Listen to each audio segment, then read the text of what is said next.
ఐపీఎల్లో తుది జట్టు ఎంపికలో ఓనర్ల జోక్యం ఉంటుందా అంటే ఈ విషయంపై ఎప్పటినుంచో చర్చ జరుగుతున్నా స్పష్టమైన ఆధారాలు మాత్రం బయటకు రాలేదు. తాజాగా ఇదే అంశంపై సన్ రైజర్స్ ఆటగాడు లియామ్ లివింగ్స్టోన్ సంచలన వ్యాఖ్యలు చేశాడు.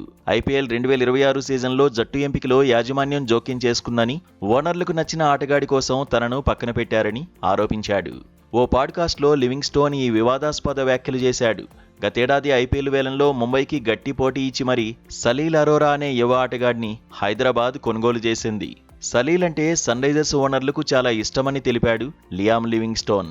దీంతో అతడిని తుది జట్టులో ఖచ్చితంగా ఆడించాలని వాళ్ళు నిర్ణయించుకున్నారు.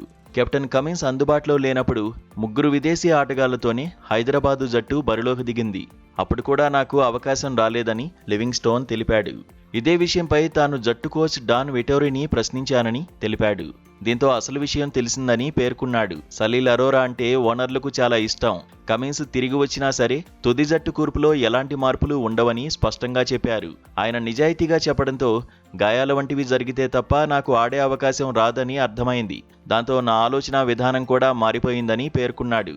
టీం ఎంపికలో ఓనర్లు పూర్తిగా నిర్ణయాలు తీసుకుంటారో లేదో నాకు తెలీదు, కానీ వారికి ఖచ్చితంగా కొంత అభిప్రాయం, పలుకుబడి ఉంటుందని అభిప్రాయపడ్డాడు.